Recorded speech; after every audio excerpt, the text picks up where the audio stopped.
Hello, this is Matt Summer TV. Long overdue. Sorry na, medyo matagal-tagal ata kami nag-break.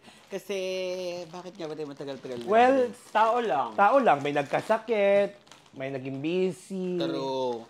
So, I believe, being human,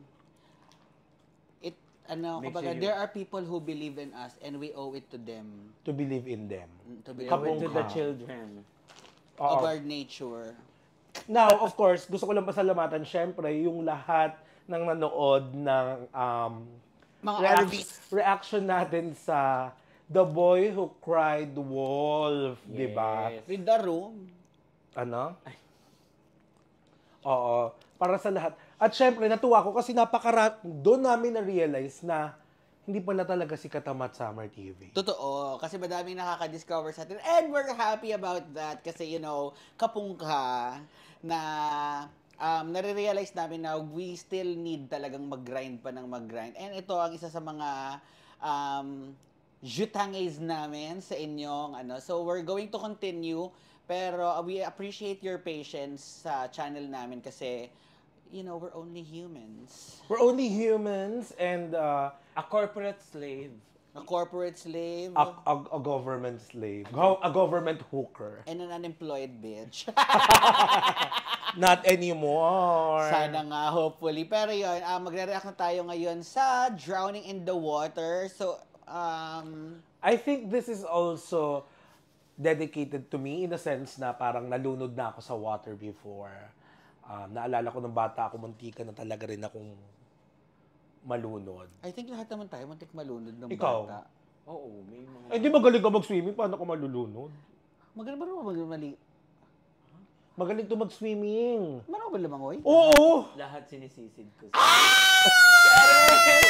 Pero yan, sige na, bago pa huwag natin patagalin Alam mo, pa. sabi ko, Tila yun sa akin yung chicharon. High Sabi ko, blood. gusto ko buong album reactan. Yan, sinabi nito, PI ka kasi hindi natin matatapos yon. Oo, hindi namin kaya yung... Kaya naman. Though ginawa namin siya before, Listening party, pero lalagyan mo kaming pasak dito. Oo, kailangan ganun. Tapos, yung reaction namin, parang hino-hostage, parang mini-milk lang. Okay. So, of course, may laon. May alon, tas may laon na rin. Pero ito, Drowning in the Water, one of the heavily requested. Let's listen. Minimal stop, please. Sis, read the room. Yeah. Nabasa mo naman na ba? Ang room? Oo. Nakikinig daw kasi siya doon sa music ni Pablo sa Bakit channel hindi na lang siya natin. sa Spotify makinig? Kaya nga. So, doon po sa gusto makinig, i-stream nyo na lang sa Spotify. Huwag na kayo manood dito. Okay. Okay, Drowning in the Water.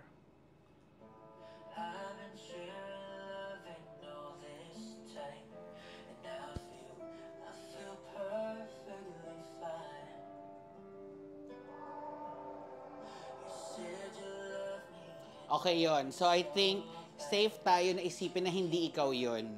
Kasi hindi mo sinabing love mo siya. Yeah. So, Exactly. Tama, no? I think it's Oo. safe to assume na hindi si Matthew yan. Oh my God, So this this is not song, for you this time. This song is definitely not written for you. Okay, go. Pwede makinig lang muna tayo. Oh my God. Okay, sige. Parang interesting, ah.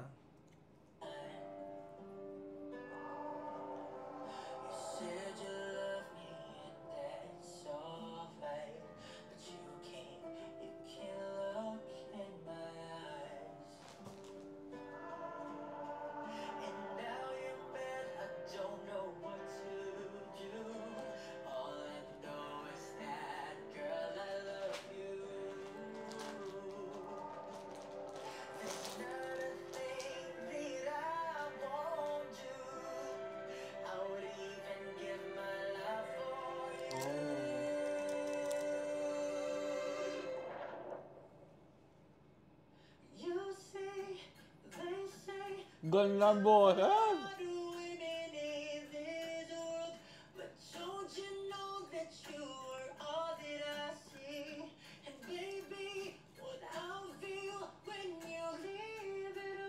Ganda! Oh my God! Pero ito ha, gusto ko lang sabihin na parang nadadama ko dito, parang medyo lumilevel siya dun sa mga composition ni Bruno Mars. Yung lyrics, yung parang dedication to a girl. That's why I want to exterminate all the girls in the world. Pero para Let's sa akin, end the women race. Pero para sa Charot! akin, medyo ano to, FM static coded. Oo nga, actually. Oo nga. Eh, syempre, panahon ni Pablo yun, Diyos ko, feeling ko may some sort Ako, of panahon ka naman ni inspiration. Pablo, panahon natin. Yan natin. Sige, sige. So parang ang ganda lang ng ano ha. Ang ganda ng ang ganda ng lyrics. Dahil 2010, Yep. mga band. Mm.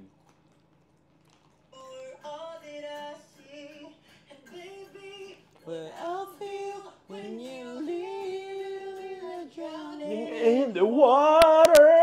Ay.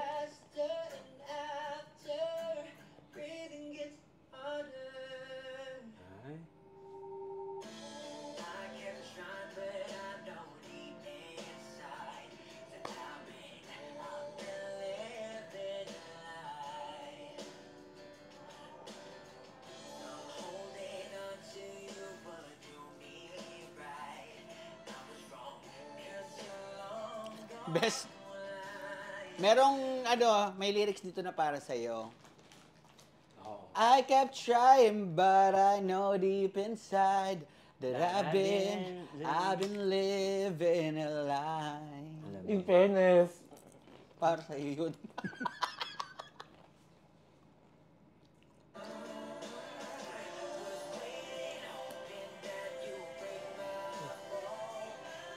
Then,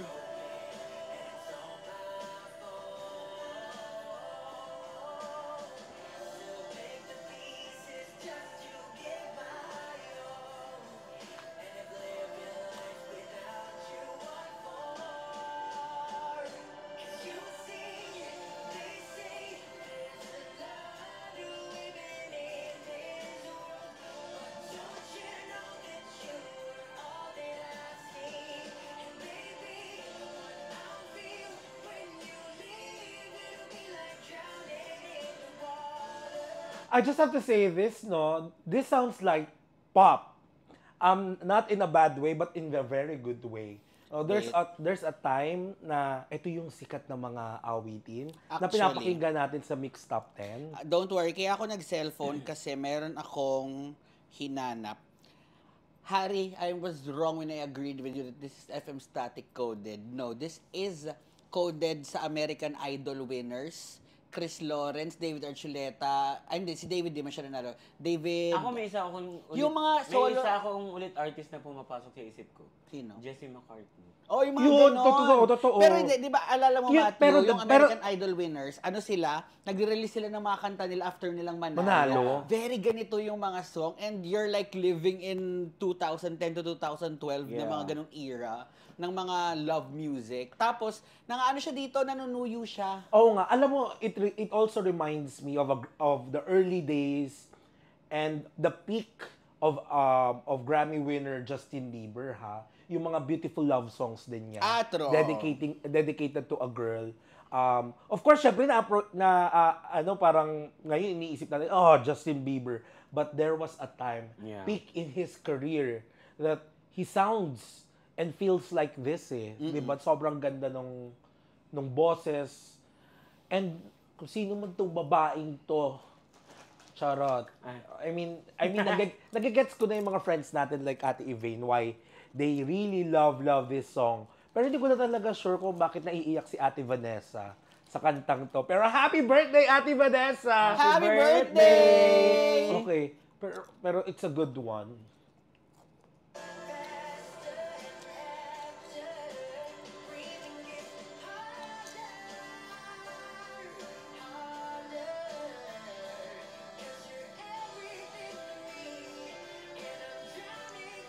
Gandang boses.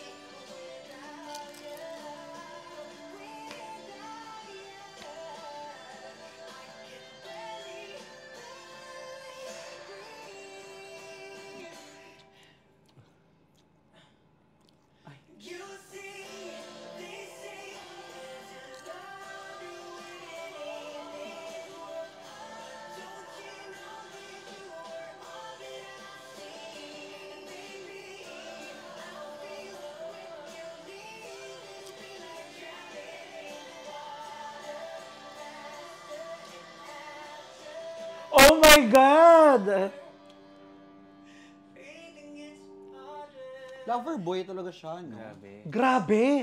I mean, hindi ha. I'm speaking talaga objectively.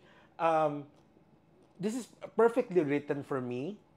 Not for me, pero para sa akin, it's a perfectly written Okay. love song. Kasi parang ang sa akin lang is, unang-una, I admire the composition of the lyrics. It seems to me na pang Hollywood level yung pagkakasulat. Hindi, talaga.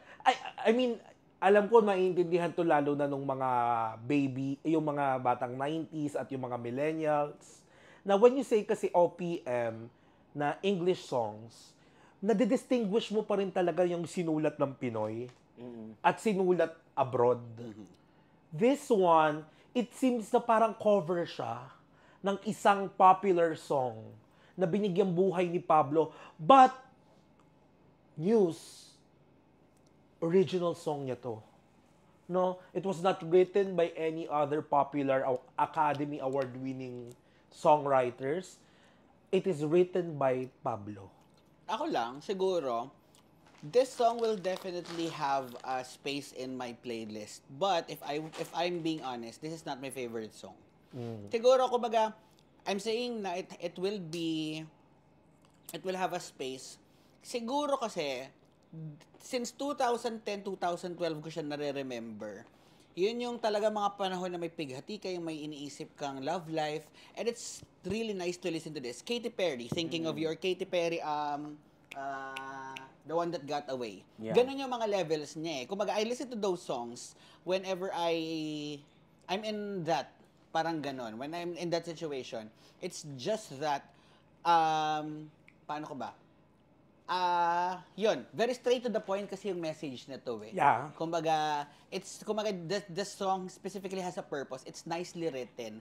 Pero yun nga, hindi ko masasabing ito yung favorite ko sa album niya. I like this, it's just not my favorite. Parang ako, ano pa din, sino to? The Boy Who Cried Wolf. Parang ganun. Oo. Though this is no exception, this is good. Yeah. Ako naman hindi ako masyadong magko-comment na dun sa ano. Kasi parang feeling ko, naramdaman ko na yung music na parang medyo Jesse McCartney level, yung mga atake. Pero ako, nakakatuwa lang dun sa pa-bridge na, di ba? Parang si Pablo, pag bumibirit, parang feeling mo kaya mo. Hindi siya mahirap. Hindi, parang karaoke friendly siya. Parang hindi siya mahirap sabayan. Alam mo, minsan, ang kakapal ng mukha ninyo para isipin na kaya niyong abutin. Sige, Ibig sabihin, cause you see what I see. Hindi mo kaya, Bes. Ikaw din naman, te! Baka, ikaw, una ingay mo sa karaoke parati. Hindi, ang sa akin lang is, hindi siya siguro mabigat pakinggan. True. We know na maraming kayang bumirit sa labas ng ano. I mean, 'di ba, parang ang kakapagod ka naman pakinggan, sis. Pero si Pablo, yung mga birit niya, kahit na yung sa mapa, sa liham, hindi talaga ako nabibigat ang pakinggan si Pablo. Ang dami kasing layers ng boses niya, sis. Parang, Yeah. bigla Parang- may isa siya ditong part, hindi ko lang matandaan exactly kung saan. Water! Sis, parang kang ano. Sis, parang kang ikaw yung wolf. Oo. The wolf who drowned. Hindi, Okay. parang pangalan nito. Meron siya isang part na parang ang galing ng transition ng voice niya from, I don't know, I'm not musically Actually, parang gusto ko mag-second, I want to listen to it again para lang may mas ma-share pa ako kasi ang dami kong gusto sabihin. Pero I just love that drowning in the water is actually an overwhelming feeling of love. This is probably a love letter Kasi talaga. alam mo, Yeah. ito na, let's be honest, no? Sometimes we get tired of songs, lalo na associated sometimes with the boys na parang dark, discussing something very, very, very deep. Yeah. So parang nung nalaman kong drowning in the water and many of you were requesting us to react to it, sabi ko, naku, mabigat to. Baka kung ano... Akala ko nga din Akala eh. kung ano na namang matatap ni Pablo na childhood trauma Pero natin. it's nice na ganito yung narinig mo. Yeah, na parang drowning in the water is just an overwhelming feeling of love and you can't breathe without that stupid girl. And I want to exterminate that stupid girl. Cherise. Ano siya? Painom ng gamot after this. Yeah, Sis, so yung chicharon ata yan, I think it's taking control. Alam mo yan. oo nga. Pero that's ang gusto ko dito is that yung song may climax siya. Kasi yung parang dun sa umpisa, it's very pop sounding and at the same time, pabirit siya ng pabirit sa dulo. American Idol moment, bam! Champion. Though if I could comment one thing, dun sa may bridge, ang in-expect ko lang is bibirit niya. Binabaan niya eh. Tapos saka siya nag-chorus. Yeah. Though, kumbaga, it's not really a momentum-defining point. Parang siguro kung yun lang, parang akala ko lang, ibibirit niya. But overall, I like how this really brought a lot of memories nung way back then na parang ganun yung mga pinapakinggan mo. Tapos, it's ang pangalan nito, it's really good in itself kasi it's a love letter. Pero bes, ang maganda rin sa hindi niya binirit dito sa recording, I think bibigyan niya lalo ng mas kakaibang. Sa live performance. Pwede naman din kasi, no? Siguro ako lang kasi as an inter-barangay contestant, singing contester, gusto ko kasi yung binibirit ko eh. Anong mic? Hindi, actually, kanina nung... Actually, just to, parang sigundahan lang yung sinabi kanina ni Harry na parang, Pablo made it sound as if you can really sing this. You can really sing this. So, it means it's karaoke friendly. And when you say karaoke friendly, many other singers and artists could actually cover this song. Yeah. Yes. Yun kasi yung minsan nakakapag-push din sa isang magandang awitin, yung maraming mga papausbong pang mga artists, kakantahin to sa audition, kakantahin to sa kanilang cover, sa kanilang YouTube video, TikTok. And me too. I am very confident that I can sing this. Oh, Please anyway, don't subscribe. thank you very much for tuning into our reaction Napaka-ikli! video. Congrats, Wes! Ang ikli ng reaction natin! Alam. Ano ba yun? 17 minutes. Oh, actually, maikli yun. Maikli ito. Pero yun, thank you very much for tuning in. To continue to support us, you can check out the description box below and follow us on all our social media accounts at Matt Summer TV for both Instagram and Twitter, and on Facebook, again, Matt Summer TV. I am your sugar spice, and sometimes nice. My name is Blake. And this is Harry. And this is Matt. And before we leave you all, we're going to sing this part. Sing with me, guys. Tingnan nyo ha, kung kano siya pero. They say there's a lot of women in the world. But you know what?